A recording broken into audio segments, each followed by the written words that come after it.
Hjalmar!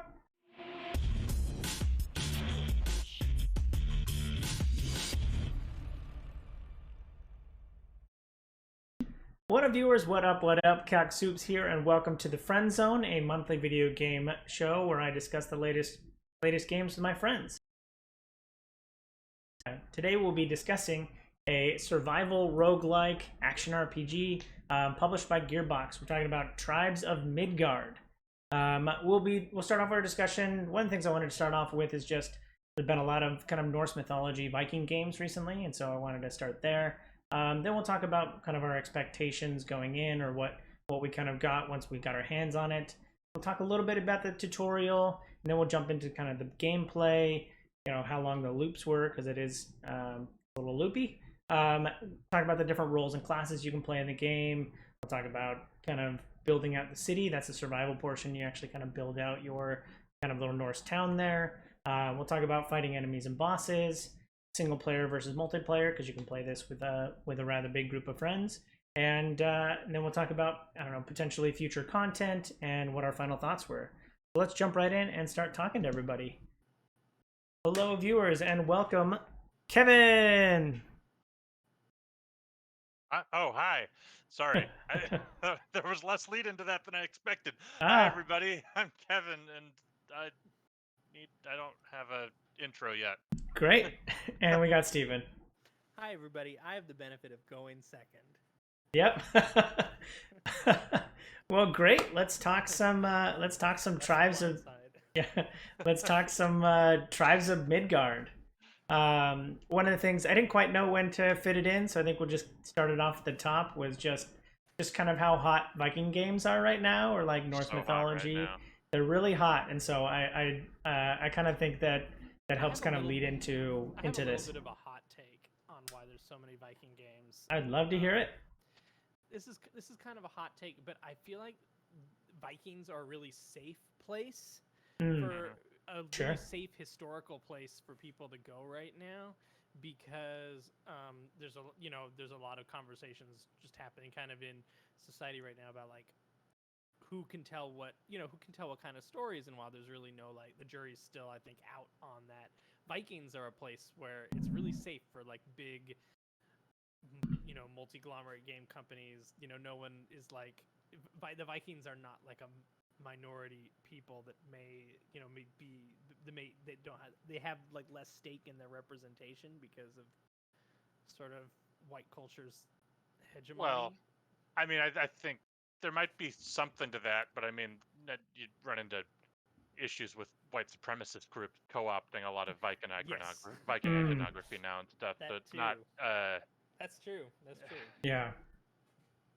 Yeah, I mean. So that's a little bit of my hot take. I think it's just slightly off of. Like, I think English, mythology and tropes have been cut down a little bit, and so we get to the more Northern European stuff, which is still like, I think people know enough about it that they can go like, oh, cool, pointy hats and stuff. But I mean, here's my take: Vikings and Norse mythology are really cool and are true. Just sort of lend themselves as a good setting to games like this. Yeah, I completely agree. I wonder if there's a bit of a Game of Thrones effect going on, because they sort of had like the snow and the fantasy. Sure, I could definitely. We went Game of Thrones, which had that was it History Channel had that Viking show for so long? Ooh. I think that still might be going on. I'm not sure if that one's still going, but yeah, there's definitely the popular Viking show. Yeah, I don't know if it has something to do with like Marvel, the fact that Thor is kind of blowing up. Yeah, that's true. We got Thor. Or it's just a cool kind of fantasy world that maybe we haven't explored enough. Yeah, there's a lot. Yeah, that's what I kind of wanted. I was just like, so at first I was like, I know that there's a lot of like Viking games out there, so I just started scratching my head, and like, off the top of my head, you get, Valheim, and then it took me a while to get to like, okay, last year's Assassin's Creed was Valhalla, which was like the Norse invasion of England. Doing a Viking take. I mean, God of War. God of War, yeah. Even down to like Magic the Gathering set that just came. Yeah. A few, maybe like 4 or 5 months ago was. Call Time was very Norse inspired. Yeah, kind of pop culture fads Yeah. happen, I guess. Yeah. It's like that those list of movies where they come out like movies that come out like in the same month sometimes that are almost identical but yes, made by different studios. Yep. Yeah, happens a lot. Yeah. Yeah, so and then like I kind of went as far as like The Witcher, like Witcher's very like Northern European, mythology as well. Or yeah, I mean, here's kind of a thing. It's like, it's honestly like, even on like a meta sense, pop culturally, like the stories that we are telling each other all the time as like a society, it does kind of become an iterative conversation. And there's a lot of voices in that conversation right now, but I think that it's sort of like even when you're just having a meandering conversation with your friends, sometimes you land on topics and you kind of move and everybody has something to say about that, and then that informs the next topic that you drift to. Yeah. And I feel like that's kind of where we get on even like a macro scale with some of this stuff too. Oh, definitely. We started like fantasy kind of came in, and the conversation around that has just kind of drifted about, and the conversation moved to Norse stuff for a while, and everybody had something to say about Norse stuff. And isn't Game of Thrones so cool? Yeah, you know what else is cool? Vikings. Oh yeah, Vikings are so cool. You know what else is cool? I mean, superheroes. Kinda. I mean, kinda, and it's like, this thing and this thing remind me of this, which is like Vikings. And hey, I'm Neil Gaiman. Here's a book on all the Norse myth you can listen to. So now everybody has more easily digestible access to some of these old myths. And, that's inspired a bunch of artists to make Norse things. And it's a conversation. Yeah. No, nothing. I just think like there's it would just kind of hit a point, especially with how big like Valheim was in the game space. It was like and I'm not saying like it's like even the approach to the game, like it's not just another Viking game. Like it was like we're doing something different with Vikings. It's I thought that was really cool. In the kind of grand scheme of it all. And I don't like everybody arrives at these things, but it could be as simple as like, God of War was awesome. I really like the Norse things they did. Yeah. You know what game systems would work really well in a Norse setting? Oh, I'm getting my new studio off the ground. Let's take that idea that I had and fit these mechanics into a setting, Yeah.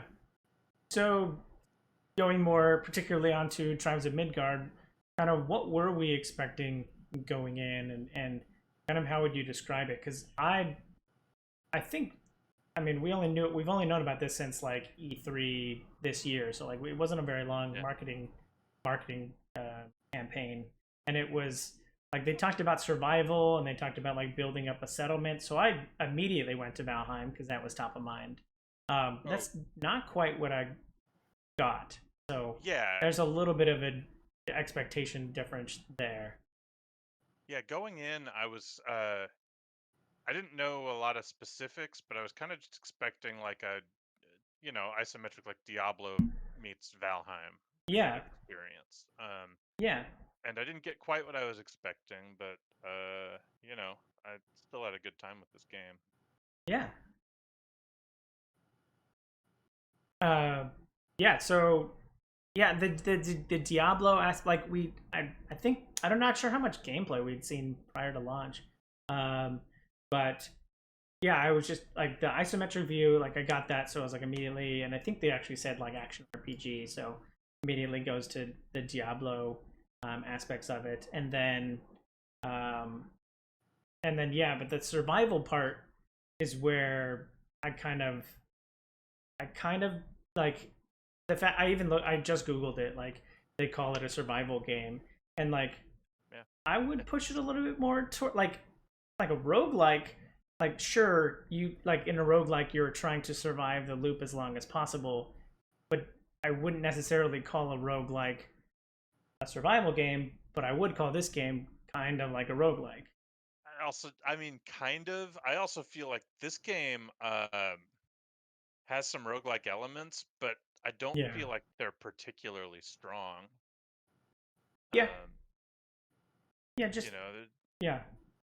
Yeah, I sort of feel like a roguelike is sort of like you have every time you run into it, there's like a different set of establishing circumstances that make the game feel different. Like in the way that a randomly generated dungeon or a more traditional roguelike like Hades, you don't know what that first room is going to be, and you don't know what like your starting thing. So like there's a random seed at the start that changes the run Yeah. in a way where I sort of feel I don't know that I would call Tribes a roguelike because it you don't really have one like abilities that carry on from from thing to thing.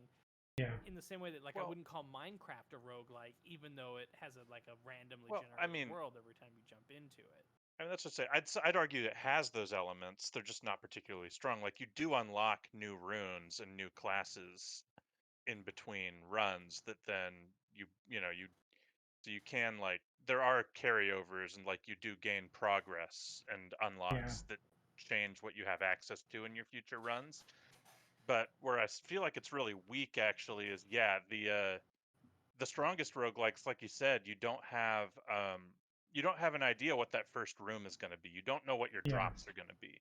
And Yeah. I feel like that was something I encountered with this game is like I liked the loop of this game, but it's very samey. Like the Mm. random elements of this game, I don't feel like create like a novel experience every time I load into a new world in Sure. the way that I expect from like a lot of roguelikes. Yeah. Yeah, Uh. so I would just I would I don't remember what I was gonna say. Oh. Yeah, no problem. So now we've gotten into the game, and I remember us all like trying to get like day one, trying to hop in, and like it was like, okay, take 10 minutes to do this really bad tutorial, and I would feel like if we were talking about the game, we can't talk about the nondescript tutorial that tells you almost nothing about what this game is about and how to actually play it. Yeah, I do feel like we played with some people that like jumped on at different points, and I feel like I played several first games with people, and I almost felt like I had to deprogram them from the tutorial a little bit to actually teach them how the game is actually played Yeah. in some Ooh. elements. In what respect? Because I don't remember the tutorial very well. Yeah, I mean, I'm trying to. I just remember like trying to disabuse certain notions, and now they're escaping me. But like, what was it? I mean, Sorry, maybe yeah, it'll come back to me. even the sense of like, it was just like how do I, you know, how do I build something, or is the town even in the tutorial? They show you how to build like gates, I think, Okay, in one of the later tutorials. interesting. Yeah, I just think the tutorial was almost a little bit bad, or if anything, the deprogramming is just like giving people a sense of what to do I in a guess longer that was me. run. It just like doesn't, yeah, like nobody knew how to prioritize or what the goals were. Yeah, Um, and I feel like it was sort of the tutorial doesn't really communicate that the game has, especially assuming you're playing Saga mode, that the game has a time limit, and you yeah, are kind of working against the clock if you want to actually like yeah, complete the run successfully. yeah. Speaking of game, or go for it, Steven. I was just gonna say, yeah, that was definitely something that was sort of interesting because there's definitely nothing that is pointing you towards sort of the boss fight of that, at least in this initial Fenrir season.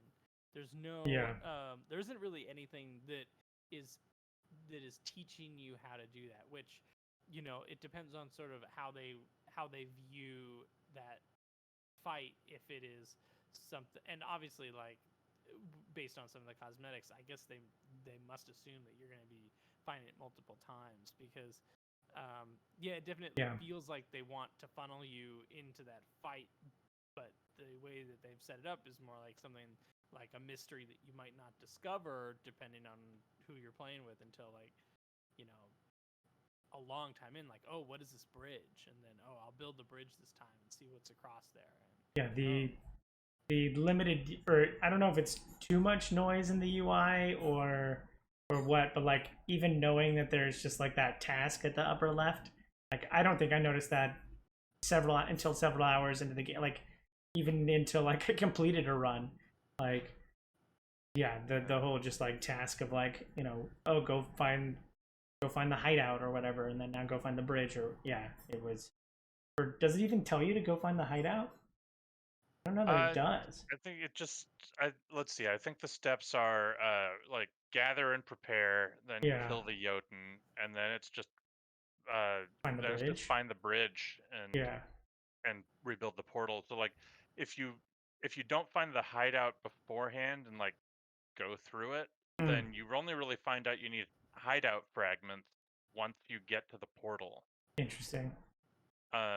Yeah, which I mean, to be fair, I didn't like hate having to figure this stuff out the Yeah. first couple games. Like I don't mind piecing stuff like that together, but I guess that well, we'll probably talk about length a little bit too. Yeah. Um, Yeah, I mean, we could talk about that now, or just get into the kind of core gameplay uh, right now, whatever you guys want to talk about. I think, um, go for it. okay, I'll go. I mean, as far as like the actual core gameplay, the everyone's I had some pretty bad lag issues through the whole thing, but otherwise, Oh, like, as far as the basic, like, just move around, kill things, gather stuff, um, I like it a lot. I had a lot of fun yeah. with it. I think the blows feel really weighty, and it is Hmm. satisfying to like hit stuff, especially with some of the more like advanced weapons and spells in the Hmm. later game. Like it just you do feel pretty strong if you're built up into that stuff. And yeah, and remind me, Casey, we have a thing to talk about future. They dropped a patch earlier this week that I Oh, have did they? thoughts on. Yeah. Oh, okay. But I'll save that for later. Cool. But yeah, as far as the core gameplay, like very good. Yeah. I had a lot of fun. It pressed the right buttons for me. Yeah, running around and collecting stuff, I think, is fun while fighting random minions and different biomes. Like I appreciated all of that parts of the gameplay. I really liked, and I haven't seen this in other games. The thing that I really liked about it is I liked the fact that it was round-based survival, because we've played some survival games in the past, but survival games sort of have this issue where you like miss a play session on a survival game, and then Mm, you come back and like a bunch of stuff has happened while you were gone.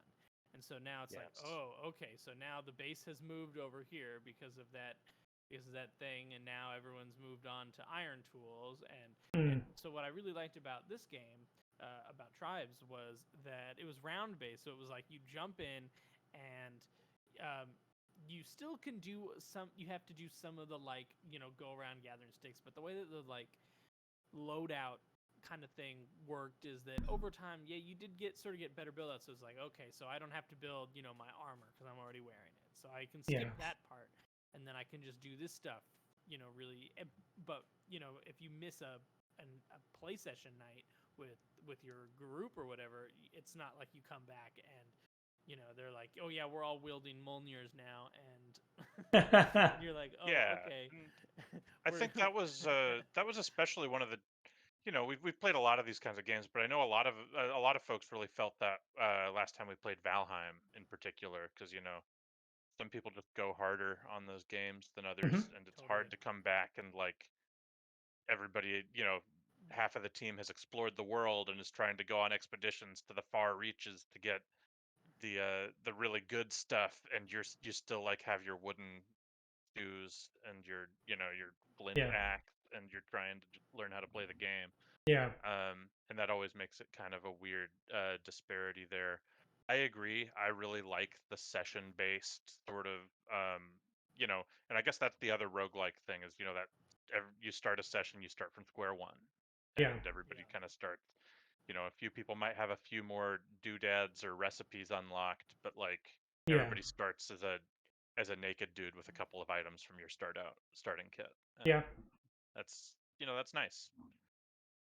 At least everybody starts from the beginning, and so it's easier to, like, even as an experienced player, sort of teach people because you're all starting from the beginning again. Yeah. Yeah, and that gets into like the different roles and stuff like that.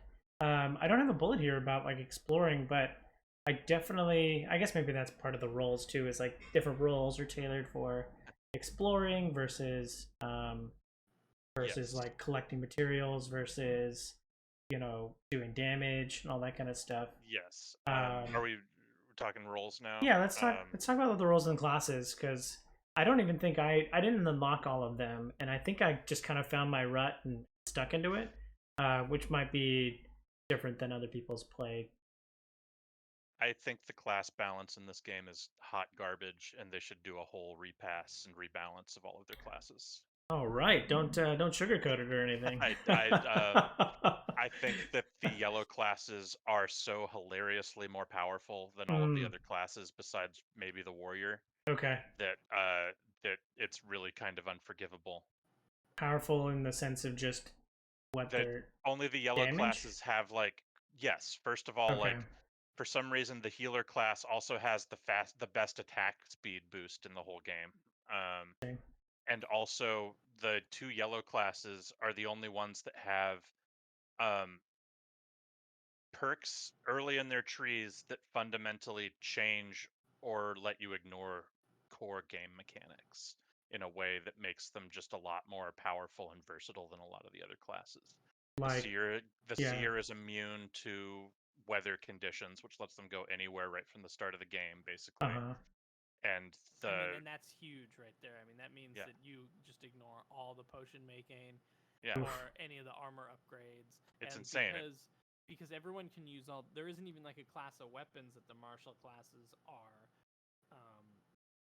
That the martial classes are like you can do more damage or with like better weapons or something like that. Like, theoretically everyone's damage is the same. So it's sort of I don't know that I agree that they're unbalanced, because I haven't really played around enough to get a feel for their balance. But for me, I really felt that the classes were lacking in like play style, like feeling like they were unlocking a new class meant that there was a new play style or like a new role to fill. Yeah. Because I didn't really feel like there was a way to like be a tank, except for maybe like just having extra hit points. But there the yellow classes, I played the warden, which sort of was a little bit of that, where it's like, oh, I can make a bunch of potions, but it wasn't so good that I really felt like my potion making made too much of a difference. No, the warden is good because they can ignore all weapon durability. Again, they just get to ignore like an entire defining mechanic of the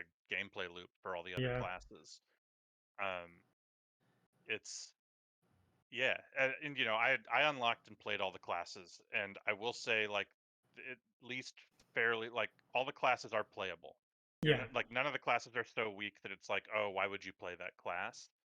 But like, some of the classes just give you so much more or bring so much convenience that it's I feel like I wish all the other classes had like a cool thing that was as powerful as ignoring equipment durability for the whole game. Yeah, and I mean, I was always I just wanted to play the bow characters, so like I played, there's the DPS bow, and then there's the like utility bow that like uncovers the map and gathers resources better, which I think gathering resources better was, pretty powerful ability, and like uncovering the map, but uncovering the map better wasn't really, because like that's almost like the ability to the ability to uncover the map way faster or something like that wasn't groundbreaking. It just took away from like a little bit of the exploration. Like it's almost a deterrent. I sometimes wouldn't even go all the way down that tree just because I wanted to explore it. Exactly, yeah. And this is sort of my other thing is, like, both the ignoring durability and the ignoring weather, those are just like things that they can be your first talent that you take after you choose your class, and Oh they cost wow. 1 talent. Wow. And it's like, whereas like some of these other things, like, I think there's a world where like having a scout is useful, but like it takes like 3 talent points to get all of your scout Yeah. things online. Yep. And it's like, Well, and like the warrior, like I think it's like 2 toggles in. It's like you take reduced fall damage, not even yeah, like there's ignored fall damage. So that talent is so bad. Yeah. Yeah, Yeah. just I sort of I wish that as you, especially those advanced classes that took some like pretty tough challenges, really could feel more like, okay, I am the damage dealer. Yeah. Like I'm specking into this warrior class. I want to, or have someone that felt a little bit more like, oh yeah, you don't use the weapons, you're a magic user or something like that. Was sort of the avenue that I felt was missing. Was like really feeling a little bit more like the roles could get more differentiated as you built into them. Yeah, more identity would be nice. The warrior is a particularly weird case because I think it's the strongest class outside of the 2 yellow classes. Interesting. And it's got its extra hit, but weirdly enough, the warrior is also the closest thing to a spellcaster class it's the wizard that you get, Mm-hmm. because it builds and it gets extra mana and builds mana faster, Yeah. which is kind of disorienting. Yeah. I was always curious to do a warrior bow build just to see how that would work out, because again, I was using a lot of the bow stuff, and that was one of the things too of like, I did feel like the difference between the ranger and I forget what the other purple one was. Hunter. Like the ranger, like getting arrows back, like the fact that you have these like consumable arrows, um which I pretty much just saved up for the Fenrir fight, and then Oh yeah, what the fuck was up with that? You had special arrows and your bow would deteriorate? yeah. Yeah, the bow. Yeah, Ugh. that's something I hope they fix at some point. Like, bow durability is bad. Mm-hmm. There's also like, I don't know if they fixed it or not, but like there was a big issue. Like if you got the legendary hammer, that would you could or any of the hammers that let you lead like a fire trail behind you, every hit your fire trail did would hit the durability on your hammer. Oh wow. So the only no. way that I ever really found to use those was I used them on Warden, because Warden doesn't care about durability, and then it was pretty fun. But Interesting. it's like, that shouldn't happen. Yeah. Yeah. So that was like, yeah. Yeah, playing as the ranger was the only time I felt like a big. I mean, I could see the big DPS difference, and getting like those specialty arrows back. But other than like, but even that probably takes the trained eye, and wasn't that big a different, like, game breaking different output on DPS. Yeah, and I mean, generally, like, you can also just play like every class basically the same, other Yeah. than like, Yeah, and that was like and that's, again, I think we've already covered the identity thing, but that's what I felt like was like, it doesn't matter, I'm just going to be hitting the same thing over and over, which is why I often just played warrior, because it was like, well, I just get to use the abilities more. Like that's fun. Yeah. Yeah, totally. I agree. Yeah, I think I don't have anything about like individual weapons in here, but like the idea, I think it was fun to kind of learn the, I guess, different play patterns of the different weapon types. But I feel like a lot of RPGs fall into this, like, where, I mean, and maybe that just is a balance issue of just like, I feel like the axe is just better than the sword or the hammer as a like middle ground between, fast attack and, fast weak attack and slow heavy attack. The axe just is kind of that middle ground and somewhat better. Oh. I hope they add more weapon variety. I agree. Like right now, especially like in like the blue weapon range, it's hard to beat Raider X3. Yeah. It's got a good attack speed, it's got a good damage, and plus its spell that just makes the 3 axes spin around you does way more damage than anything else at that level. Yeah. I think that I think that as far as like when you get into the legendary weapons, all of them are pretty good. Yeah. But yeah, as far as what like gets you there, it's like I always just build Raider X3 and then I basically just use that to like craft like a yellow weapon. Yeah. The one thing I found confusing was like, I guess was kind of fun was like you would, I guess that's part of the meta loop is trying to earn meta points to buy weapon to buy different weapon schematics or whatever. Yeah, But like it's weird because yeah that would be like the progression system in a normal roguelike would be like, oh, you earn currency on your runs and you can go buy the permanent upgrades. But this they like it's like their cash shop is the same thing yes as their progression shop, which was kind of strange. yeah yeah and like Yeah, some of the bows like again sorry Steven the bows go ahead. the bows like I don't think I just didn't have access to like low tier elemental bows because you don't unlock those until potentially higher level or doing some kind of challenge. Bows get hit the worst by that, I think. This is a little bit of something like in the future content category to kind of jump ahead a Yeah. little bit. But I just would like to have a little bit more of something to build to, if that makes any sense. Like once I kind of stopped playing the game a little bit once I unlocked all the classes, because it was like, okay, there really isn't anything else to earn in this game right now other than cosmetics. And I don't know that I care that much about them. And while the gameplay loop is fun, it felt like once I unlocked all the classes, it wasn't like there wasn't anything like, I don't know, sort of like pinnacle to build. Like it wasn't an advanced form of the class or something like that. I just sort of felt like I was craving just that like one little extra like, you know, the something weird to go for after. Yeah, I agree. I definitely felt that. You know, I definitely stopped playing the game most not because I stopped enjoying it, but because I felt like, yeah, there's not really much else for me to like earn. And then I looked back and it's like, well, I have like 40 hours of gameplay into this game Yeah. now, and I paid $20 for it, so that's pretty good. Yeah. Yeah, it's definitely good value, and it definitely is fun when, especially if the new seasons are free, then I'll definitely like pop back in there. There's definitely a lot of added value there. Yeah. I wonder though if it will be the kind of thing, and this is sort of my fear just based on how the gameplay loop is designed, where we'll jump in, we'll do the new quest once or twice, and then it'll be like, oh, okay, without anything to strive for. It's like, okay, we've completed the thing. It's sort of why, like in looter shooters, when they drop new content, they have to have like the ultra rare drop at the end, or otherwise you beat it and you go, okay, I did it, and then walk away from it. Having that like replayability factor, or that like sort of pinnacle achievement once you've achieved it.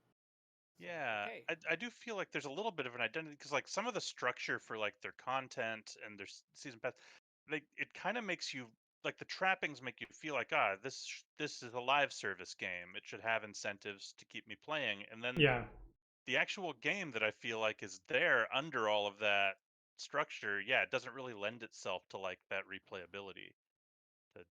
To sort of to agree with you, Stephen. A little, because you're absolutely right. The way that the store functions, it feels like it should be a Fortnite kind of thing.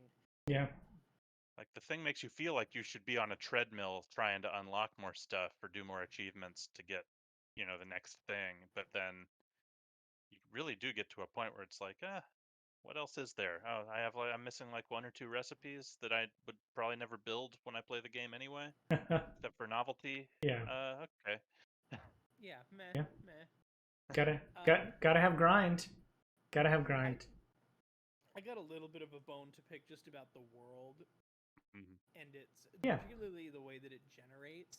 I sort of wish that there was a little bit, and maybe there is, but I sort of wish that there was a little more variability in the worlds that generated, with like chances for like really weird and rare stuff to happen.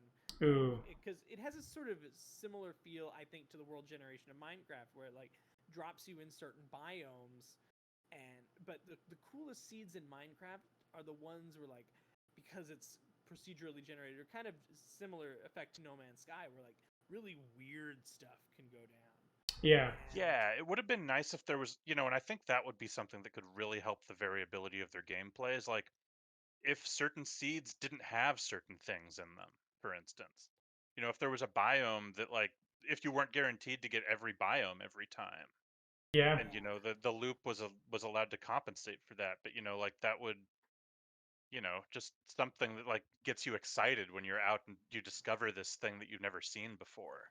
I mean, sort of like what if it would maybe be frustrating, but what if Fenrir only was accessible like 1 in 10?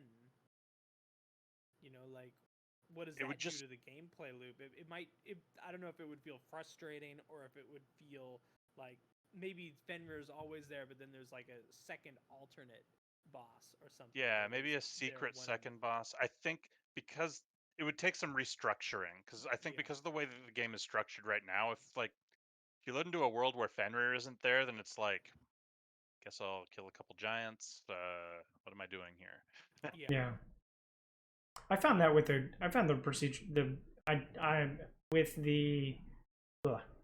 I found the procedural generation frustrating sometimes because I'd like, especially with like the quests, like I would get it like an easy quest, but it would be stuck behind this like it'd be really close to town, but it'd be stuck behind this like ice biome that's like impossible for me to get through at in the first 5-10 minutes of the game, and it was like Yeah, it was like it was like the quest okay, generation and like the quest placement was not yeah, well done. The quests I think were the biggest fucking chore of the whole thing because you have to do them and they're not interesting and there's no yep, interesting story yep, and it really is just a chore that you have to do and doing them like I feel like it was always make sure at least 2 people do a quest yeah, Yeah. because it wasn't like the rewards weren't like, oh, I'm just gonna I'm gonna do a questing build. yeah, Where like I play a character that gets Mm. extra bonuses from completing quests, so I'm just gonna do mm, those because they're See, interesting and like yes, open that up as absolutely. an avenue of play because right now what they are is just like one more resource to medium, like eat your time in the 3-hour session yeah, that if you're doing a full Yeah. run. And I think that does like that speaks to a lot of like, people want to find roles and have jobs, and it is kind of like everybody kind of ends up doing the same thing, and then it's like I yeah, it does just like aspects like that. They just feel like parts of the game feel half baked like that. Like the core is there, but as far as like the objectives and the mm, progression systems and stuff, I feel like it needs a little more time in the oven or something. yeah, And I hope that they're continuing to work on that, because I did, if it wasn't clear, I did really Yeah, enjoy this game, and I want to see them if I was to improve put it. on if I was to put on my like game designer hat a little bit, I think the thing that I have the most fun doing is killing the Jotun. yeah, So if say the quest system like aided in that in a way where like, oh, if you complete the quest for this soothsayer, they'll tell you what the upcoming Jotun's gonna be, so you can prepare appropriately. yeah, Like Yeah, then that'd be suddenly, oh, interesting. I want to do the quest because it's gonna help me do the fun thing by knowing like what weapon to gear for. Like, oh, I can know what rotation the Jotuns are gonna be in. So yeah, I know kind of how to spec my weapons appropriately, and then just have it enforce the helpful thing. Because right now the thing that it does, at least all the ones that I've done, it's either like go get me a bunch of boar meat or go get me some like literally build me some ramps. yeah, Yeah. Which is like, oh Well, good, well, now I here's have the to thing. harvest material for someone else. Yeah. Well, here's the thing too, is like you just need the quest fragments. That's like the only real incentive for doing the quest, is to get the quest fragments. And there's not really an incentive to do the harder quest. yeah, It's like everybody, like you look at the quest and it's like, all right, we need 2 people to do a quest for our player count. So like let's just, grab 2 where you have to go get boar meat or kill like a witch or something, and like both of you just do the easiest, fastest one you can, because Yeah. we just need the quest fragments, and there's Yeah. it's yeah, it's like, it'd be nice, like, oh, and the harder ones, well, it takes you a long time to get there, and they're like hard to do. Like, be cool if they did something more. Yeah, maybe a whole chain of quests that give you a Fenrir killing sword at the end. Yeah. And so, like, one person is off doing the quest chain, again, like differentiating those play style kind of things. Where it's like, I'm going to focus on the quests. And See, so, yeah, and that would help, because like another thing that I was running into is like one of the key aspects of variability for the game is what weapons you build and sort of what, and how that complements what you spec into. Yeah. But everybody kind of has access, like even like everybody fights the same Jotuns. So like Yep. you get to a point, it's like everybody gets access to the same legendary weapons at the same time, because it's all based on what Jotun fragments you get. Yeah. And it's like, I don't know, it's like cool if it'd be cool if like there were some ways to like specialize, and that I think Yeah. people want to specialize and do things that everybody can't do, I guess, is the thing. Yeah. And that's not really in there right now. And I think something to like, and again, sort of the like, I sort of wish that there were some like really special weapons. Like, I wish the gold tier weapons, instead of being locked behind the Jotuns, were like locked behind other like rare mobs that you had to find or something. Where like maybe you don't build the pinnacle hammer on every run, but this run, like, the planets align and you get it, and that hammer is so overpowered because because it's 1 in a million. But that run you really remember. It creates a really memorable experience because it was rare and because it was just really good. Upping the water cooler factor. yes, I absolutely agree. I do. I almost feel like, yeah, tying them to the Jotun spawns was it feels like kind of a misstep. I hope that maybe they'll add more weapons to the game that have different ways to craft them. But it's like, be another way to use quests. Maybe quests could give you unique crafting materials based on the Yeah. quest you do that could help you build some of those rarer weapons too. And really makes you feel like you're venturing across the world to try and assemble this thing and stuff. Yeah. But We feel the same about the world events that we do about the quests. very similarly, yes. Yeah. Yeah. Because I think yeah. Again, it's sort of the like of a procedurally generated game. You need that novelty factor to be really high, so that even if like the events are like multi-part, so you don't know what exactly is gonna spawn. If there were like 3 different types of enemies that could spawn with 3 different types of like 3 different sort of like mechanics, just something so like you don't know in which biome and which so it's different every time it pops up, rather than like, oh, where did the roosters show up this time? I gotta go find them. Or, oh, where did the stag show up? I gotta go honor him. Yeah, there's only like 4 events, and they're all very simple and easy to do and not exciting.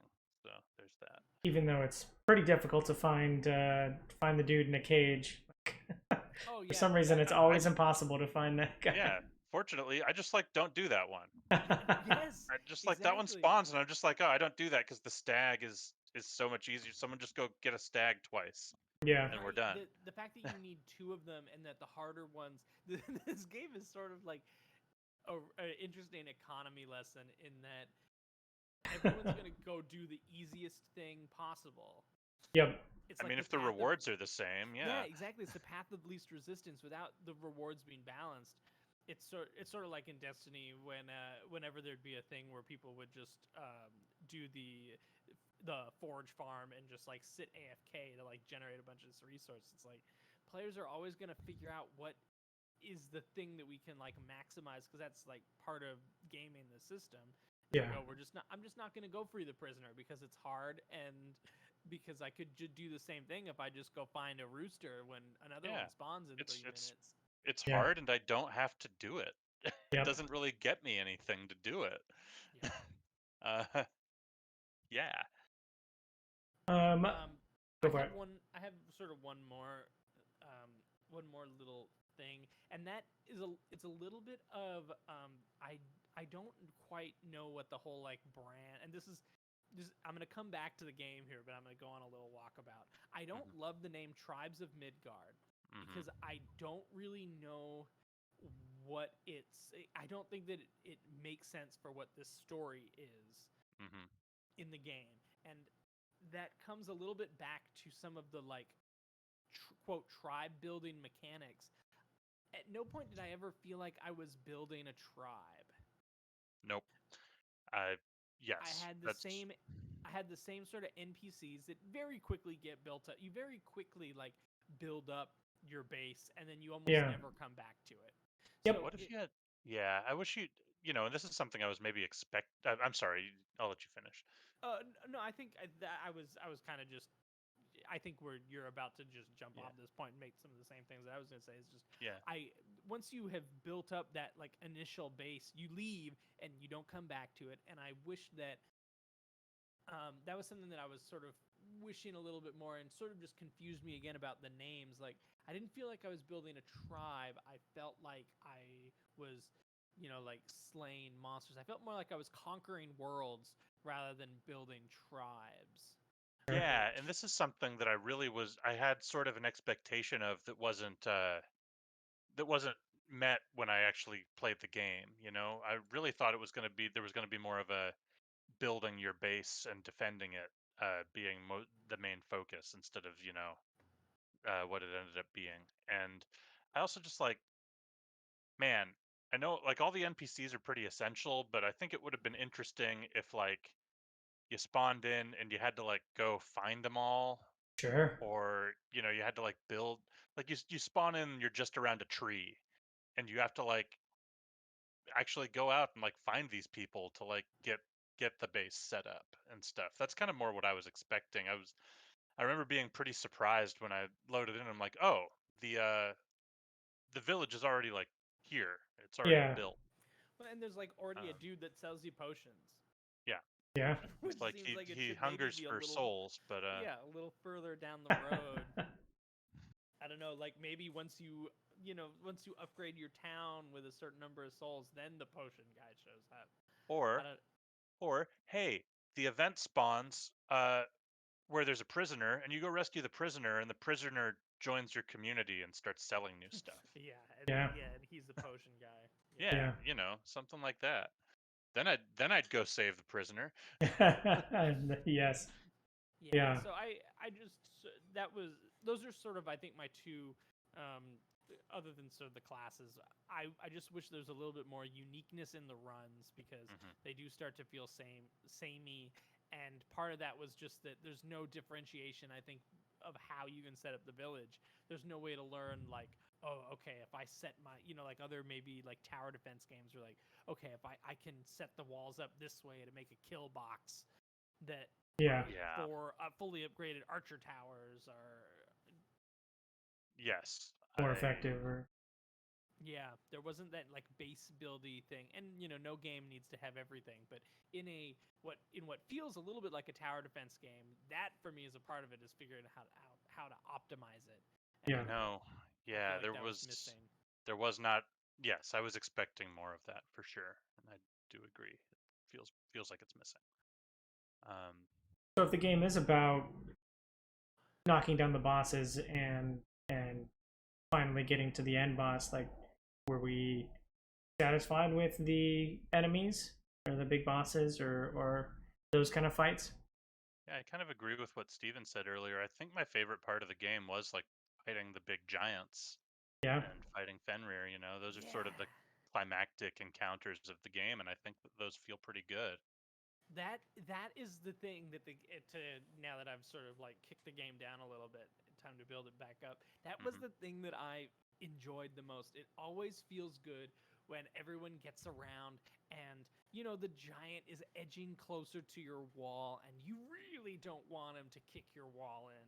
Yeah. And some of those times where like we're counting down the anything that sort of adds to that. Like whenever tension. The laser daddies show up, laser daddies, like that always feels like a good moment, because it's like, oh, we have to like rush, and we have to save each other and help each other out. And that sort of like mad rush, trying to beat the clock, those are the moments where the game feels really good, and anything they can do to like to lean into that in the future would be great, because for me that is the best part of the gameplay loop, was when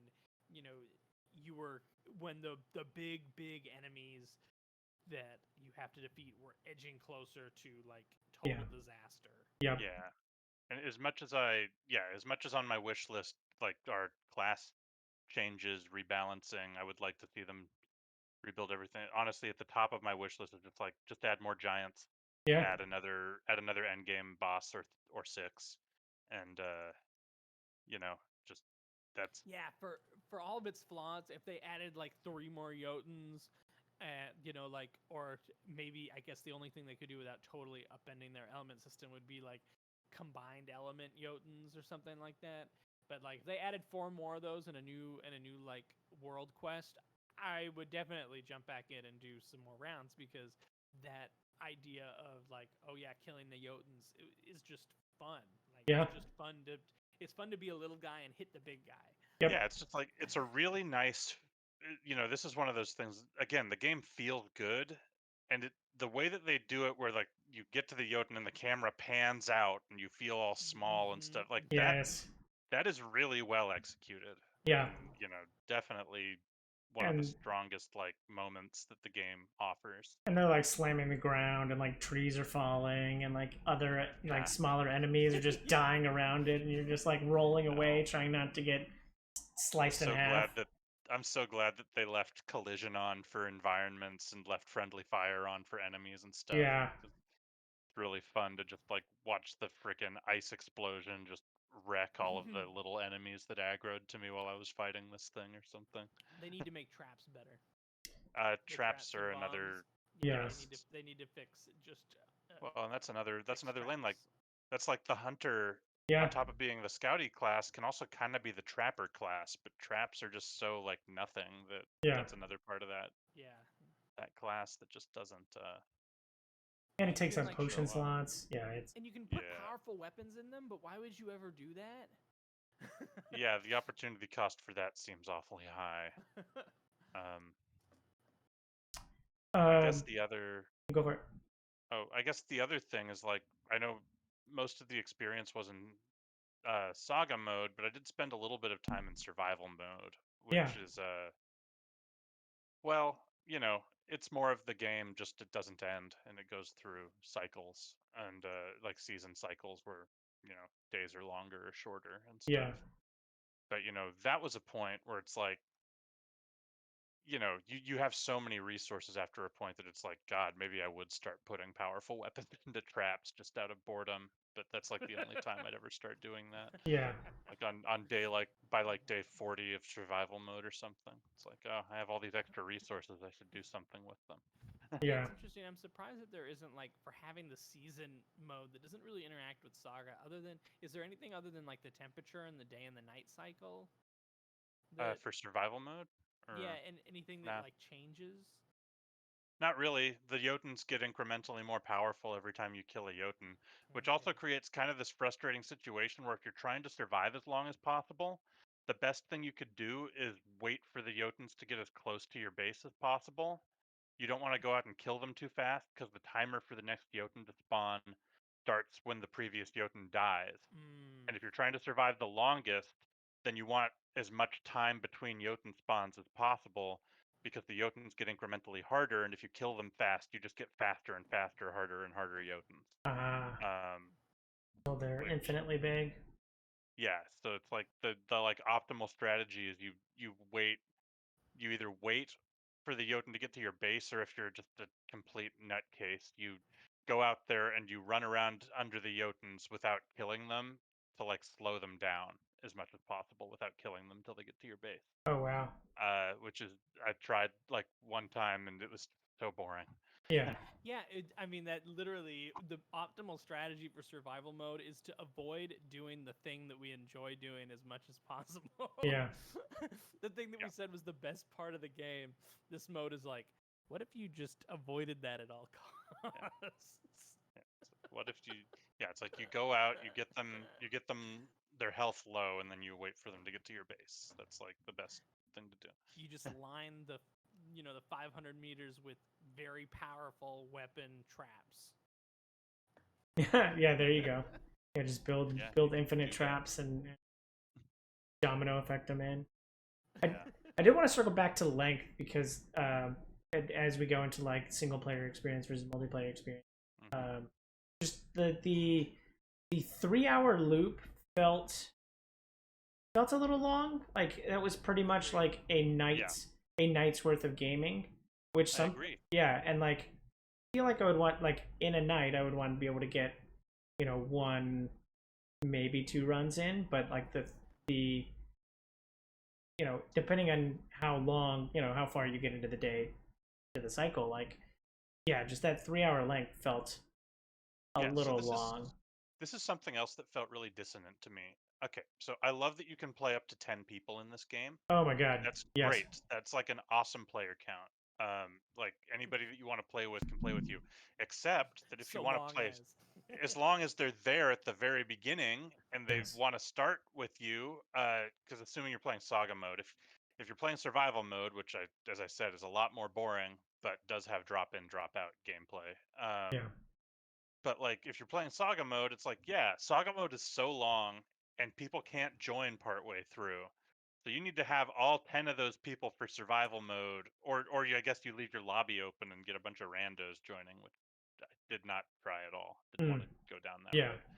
But like, so it's like, man, the player count is so great, and it's like it's fun to have a bunch of people in there and stuff, but man, it's so like to have 10 people there right at the start, assuming everybody will like get there and be ready to play at the same time, or they can't join you, that didn't feel good.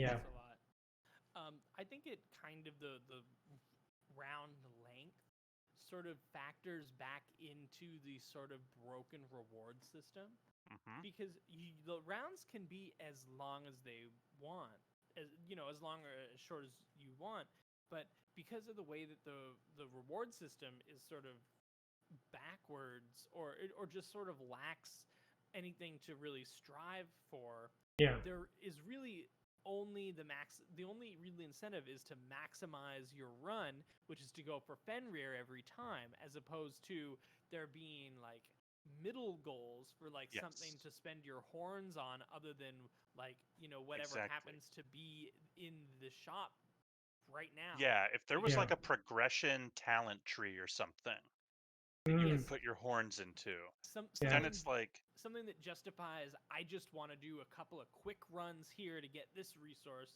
so that then I can build up to a longer run maybe later on. Because really, after you've unlocked the classes and after you have a few horns, really it's like Fenrir or bust.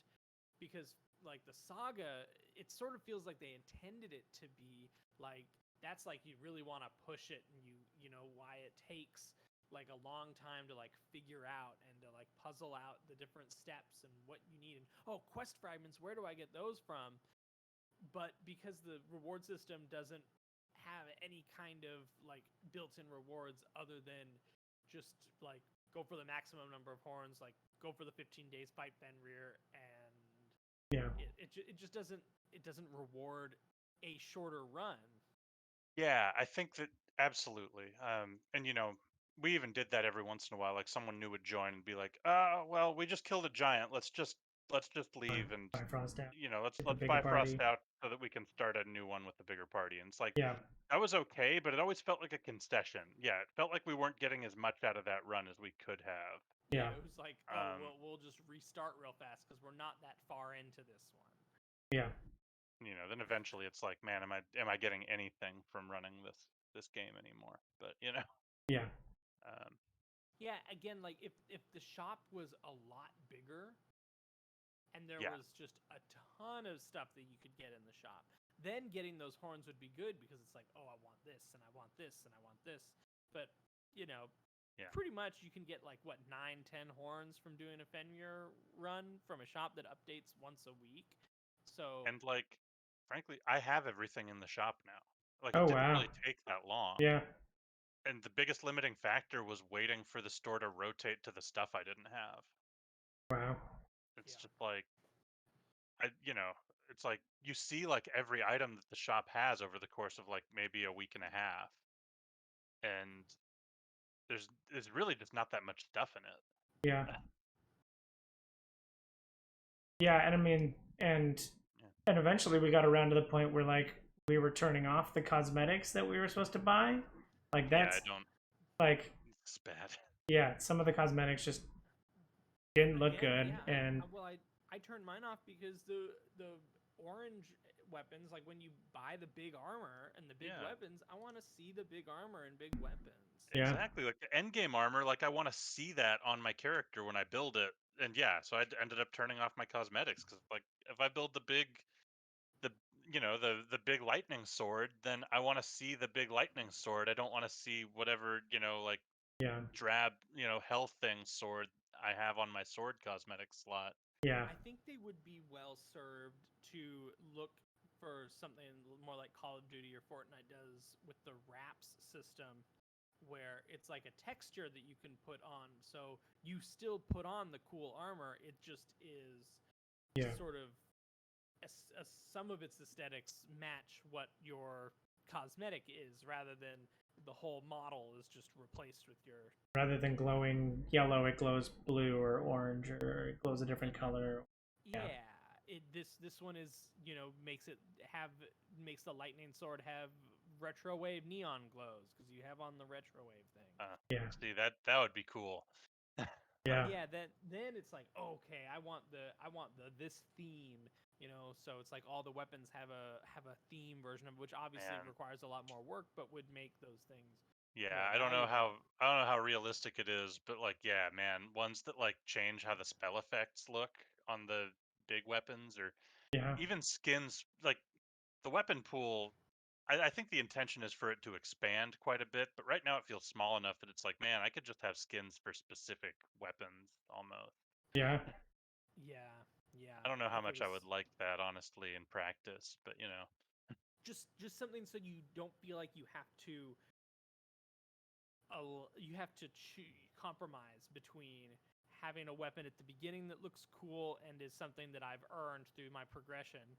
In the meta game, round to round, and things that look cool and display the progress that I have made in this particular round. You sort of have to choose.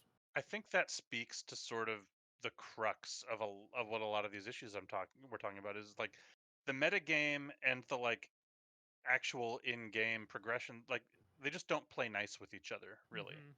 I feel like they were designed independently from each other without much consideration for how the two would interplay. So it doesn't feel very good.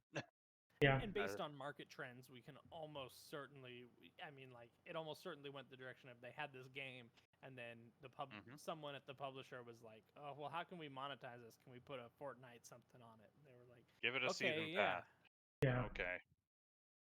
It does almost feel like, man, was this game designed a certain way and then they like ripped a bunch of stuff out and put it in the season pass because they were told to, or they felt like they had to? Well, down to like the fact that Raider X 3 you have to unlock with horns. Like, that seems like a weird decision. Although I'm a little bit hopeful for like the season pass, because the season pass, at least to me, implies, I think, what we talked about is like rotating bosses or rotating Jotuns or rotating world types even, or rotating weapon effects.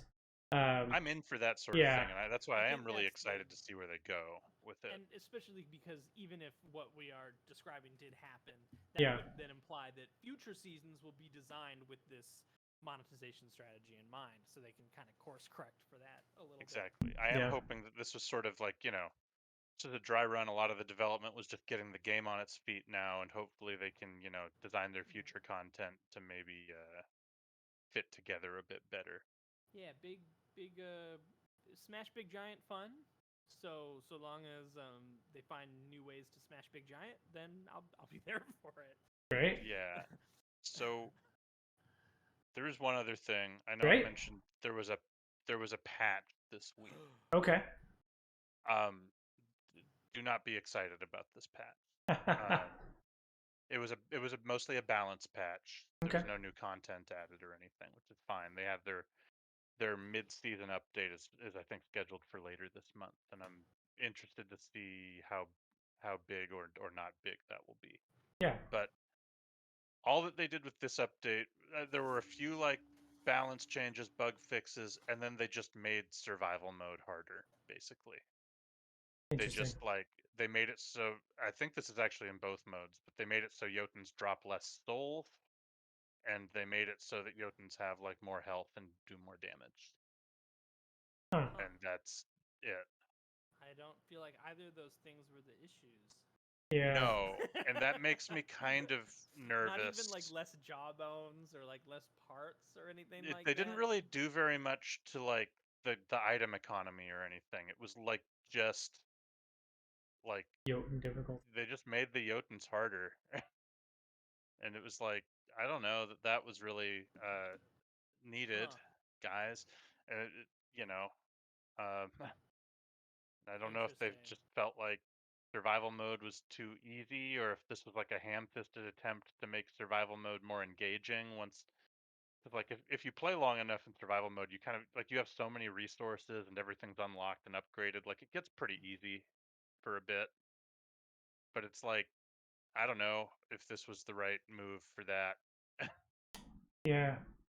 So anyway, I hope that's not a portent of things to come, but I just wanted to say that little balance patch made me a little nervous. An ominous note. Yeah. Yeah. Interesting. Well, cool. So I think if there's no other points before we kind of wrap it up and put our final thoughts on it. Kev, you want to start us off? Sure. Yeah, I feel like we spent a lot of time bagging on this game, but I feel like that came from the same place that a lot of my Destiny griping has come from over the years, and that I really, really like this game, and I see a lot of potential in it, and I want to see it realize that potential. I see so many good things about this, and I want the game to realize more of its potential. And I hope it does. And even if it doesn't, you know what? I had a really great time with this game, and I definitely got $20 worth of entertainment out of it. Yeah, seriously. So, overall, I feel like there was a lot of griping here, but I still I recommend this game. I had a great time with it. Yeah, I mean that 10-player count is big enough to accommodate most friend groups. So like I can, I really liked that. And even though I don't have that much to unlock, like I find the game fun enough. If somebody came to me tonight and was like, "Hey, you want to play a Tribes game?" I'd be like, "Yeah, let's do it." And I did think the other night, I was thinking like, oh, should we do a run before just to like make sure that everything's fresh? So yeah, if you're done, Kevin, I'll jump in. Please. I agree with a lot of the way that I'd like to don't take any of like nitpicking with a lot of these systems as like as a negative opinion of the game. I think that if anything, like I engage with media by critiquing it and thinking about like the fact that it's spent enough time in my brain and I've played it and thought about it enough to go like, oh yeah, this is how I would change this or this is how I would change that, shows that like I do like I did enjoy playing this game enough that like I've thought about ways to fix this, or like, oh, I wish there was this, is usually for me, and I think this goes for Casey and Kevin too, is usually more of like oh, I really like something. If I don't have anything negative to say about it, it probably means I didn't it didn't leave impression into it. Yeah. Very much so. And I will say a lot of my critiques too, just to hop back in for just a second, was that I want more of the stuff that they did. Yeah. It's like it was good and I just want more of it. So that's something too. $20 game. I would like more. There's a lot of games out there that I've played for less time that I don't have really much to say about because I don't think about you at all. So yeah, I think my thoughts can be summed up with smashing big giant with big fire hammer is really fun. and you know, like running around this world, especially for like in the first few times you do it, and you like discover that new biome, is really exciting. I think I'm just addicted to that sense of discovery, and so which is why I'm so hopeful that this game can continue to turn it out, because it's sort of the same relationship I had with Minecraft in a lot of ways, which is early on, like, you know, the procedurally generated world is awesome, but then after a while you want some more. You want there to be a new secret to discover, and once you have it down rote, then you start engaging with some of these other game systems, and you're like, oh, wait a minute, you know, I wish there was a little bit more to be striving for, so I had a reason to engage with these systems. You know, like, it's really fun to kill the giants. I just now need a little bit of a reason, a motivation to kill the giants. Yeah. And, yeah. You know, maybe, I don't know, maybe like this meta narrative will develop it, like, again, sort of feel more like, if I'm going to be playing this multiple times, like I'm building a tribe. Like, if I'm gonna, and maybe there's, I don't know, maybe there's a hub world or something that something I can throw my horns to on the outside that makes me feel like I'm accomplishing something by jumping in there over and over again. Great. Yeah, so yeah, like I said, I went in with a little bit of an expectation clash, but once I kind of got a sense of what the gameplay was, I enjoyed it. I really like the fact that we can play with as many people as we can get on. So I think that's sometimes hard to do with the 3 to 4 player party limits on some other games. So this is really easy to kind of pick up and play with friends. The fact that the tutorial is 5 minutes means that we can play it quickly together, even if someone picked it up 10 minutes ago, which I think was the case for a couple people. And then yeah, the gameplay loop, you know, I enjoyed. I think the class separation, you know, was a little bit underwhelming, but overall, running around killing Jotuns or prepping to kill Jotuns was fun. I really enjoyed that, and the feeling the first time you discover, you know, there's this end boss and we have to go kill it, and it's really hard, and also the world is like ending, and someone has to go back and defend while the shadow creatures are killing your tree. Like, creates a really cool sense of accomplishment when you're like, oh, we did it, okay, now let's go like defend our village and Bifrost out of here. But yeah, I will agree that I think we were critical of a couple systems, and I think that just shows that we engage with them enough that we just need a little bit more for everything to snap into place. Perfect. Well, cool. Thank you guys for sitting down and talking to me about Tribes of Midgard. Really glad that we played it this month, and yeah. Yeah, thanks. Cool. Thanks for having us. It was great to reminisce, and I'm sure we'll be talking and playing about it more. Maybe if there's a major season 2. We'll have to. Yeah, season 2 is in November. Maybe we'll do a quick follow-up after season 2 drops. Yeah, that'd be great. Well, cool. Thanks, Kevin. Thanks, Steven. Thank you. Thanks. And thank you all for watching. I hope you enjoy this content. If you do, follow, like, and subscribe to me on YouTube and Twitch, so you can see more great content like this. I'll have links down below in the description. Thanks again. I hope you have a super day. I hope you have a super month. And I hope you have a super day. Bye.